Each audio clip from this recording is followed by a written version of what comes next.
बरपदा school of engineering technology society सभापति पदर इस्तीफा देले इंजीनियर प्रयासकांति सामल। गत 5 मास धरी कॉलेज कर्मचारी माने बकाया दरमा और पुनः नियुक्ति तथा कॉलेज रे होइतिबा दुर्नीति विरोध में प्रयासकांति सामल को इस्तीफा को नहीं आंदोलन कर आसुथिले। गत 21 तारिख दिन जिला प्रशासन पक्षर कॉलेज 100 मीटर परिधि पर्यंत 144 धारा लगा जाइतला। 2010 मसीहा ठारू सेही कॉलेज सभापति पदरे रहिथिले प्रयासकांति सामल। कॉलेज हित और कर्मचारी हित दृष्टि से स्वतःस्फूर्त भाव में निज पदर इस्तीफा देथिबा बेले जिलापाल को अनुरोध करिसेंती प्रति 3 मास को थरे कॉलेज अध्यक्ष और परिचालना कमिटी को नहीं रिव्यू मीटिंग कराई कॉलेज समस्या प्रति ध्यान दे कॉलेज किपरि आगकु बढ़िबो से ने आलोचना करंतु एवं कॉलेज तार पूर्व गौरव फेरी पाइबा सहित सारा ओडिसा रे प्रसिद्धि लाभ करितिबा तथा भद्रकवासी विश्वास भाजन होइतिबा कॉलेज पुणी सम्मान फेरी पाउ। ना एटा को आपण सांबादिक सम्मेलन कहतुनि एटा गोटे information to all media persons तेणु एटा सम्मेलन कहले आम बहुत बंधु को डाकी पार नहीं तेणु दुखित से आज विशेषकर आज डाकिबार अभिप्राय है जे आम आपण मैंने तो जानी ना प्रयास सामल एवं प्रेसिडेंट बीएससीटी सोसाइटी एवं किछि दिन है जो प्रकार अवस्था एवं दुरावस्था क्रिएट होता ताकू सुधारिबा को जाइकी आज मु प्रेसिडेंट पदरू रिजाइन देछि एवं मु आशा करुछि एवं अनुरोध करुछि से स्टाफ भाई मानक जो माने पदार थिले एवं जो मानक ऊपर सस्पेंशन मान्यवर जिलापाल महोदय परामर्श रे मैनेजमेंट पुणी से पुनर् कार्य नियोजित करिछि एवं विशेषकर स्टाफ मानकर भविष्यत एवं कॉलेजर भविष्यत तथा छात्र मानकर भविष्यत को आखि आगे रखी मोर आज प्रेसिडेंटशिप पदरू मु निजको दूरे देछि एवं रिजाइन करछि एवं विशेषकर मु मान्यवर जिलापाल को अनुरोध करिछि जे मिनिमम 3 मास रे थरे सार गोटे डाकिकी प्रिंसिपल एवं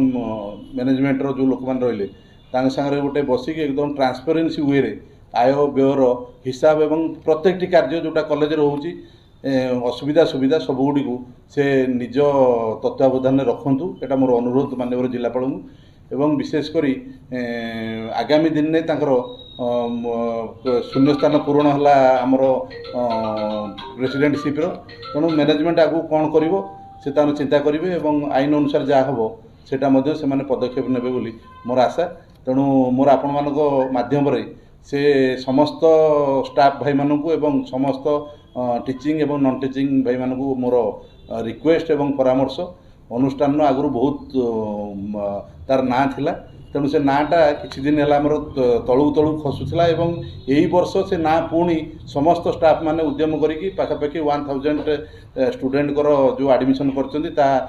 पुणी परिवर्तन हेई आसुची तेणु यही जो परिवर्तन चली ताको आगामी दिन में जमी भल स्टूडेंट मैंने हेटी एडमिशन नेबे एवं कॉलेज टी केमती सुरुखुरे चलिबो एवं जहाँ कॉलेजर असुविधा सुविधा थिला ताकू पुणी केमिति मु दूर रही जदि से माने सहयोग कामना करिवे निश्चित भाव में मोर कामना मोर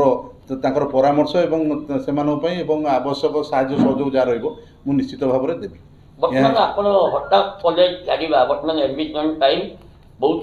इंपोर्टेंट टाइम कॉलेज रो तो हठात ये छाड़िबा कॉलेज पई किछि क्षतिकारक हबो शुणु कॉलेज पई किछि क्षतिकारक कौनसी मात्रा रे किए चलीगले क्षतिकारक हेनी कारण ये स्टाफ मैंने बहुत परिश्रम करके एडमिशनटा देखुं मैनेजमेंट रे मध्य बहुत दक्ष लोक अच्छा तेणु मैनेजमेंट स्टाफ एवं मान्यवर जिलापाल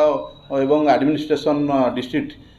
सेमानकर उत्तम परामर्श रे निश्चित भाव में कॉलेज बर्तमान जो स्तर में आसिक पुणी पहुँची पुणी आगू तार आहरी उन्नति उन्नतर हो पार मोर पूर्व आशा तेणु कहार आबसेन्स आउ किए चलीगले जो अनुष्ठान कौटी बुड़ीज सेमती भाव उचित नुह। तेणु वर्तमान भद्रकवासी को आपण कौन भद्रकवासी जिलापाल को आपण कौन अनुरोध करियो अनुरोध मोर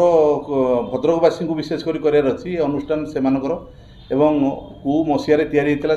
से जानी एवं कौ प्रकार अवस्था को आगुरी थिला एवं वर्तमान रे अच्छी एवं बहुत पिला से पास कर भल भल जगार से रही तेणु से भद्रकर समस्त जनसाधारण मोर अनुरोध ସେମାନଙ୍କର ମଧ୍ୟ ସହଯୋଗ ଏବଂ ବୁଦ୍ଧିଜୀବୀମାନଙ୍କୁ ମଧ୍ୟ ମୋର ଅନୁରୋଧ ଏବଂ ସବୁ ଯିଏ ଯେଉଁଠି ସବୁ ଅଛନ୍ତି ଭଦ୍ରକବାସୀ ନିଶ୍ଚିତ ଭାବରେ ସେମାନଙ୍କର ସହଯୋଗ ସେ ଅନୁଷ୍ଠାନ ପ୍ରତି ରହୁ ଏବଂ ଆଗାମୀ ଦିନରେ ପୁଣି କେମିତି ସେଟା ଆଗକୁ ସେ ପୁନର୍ବାର ତାର ଯେଉଁ ନାଁ ଥିଲା ସେ ଫେରିଆସୁ ସେତିକି ଆପଣମାନଙ୍କ ମାଧ୍ୟମରେ ମୋର ଅନୁରୋଧ। ନମସ୍କାର, ଧନ୍ୟବାଦ।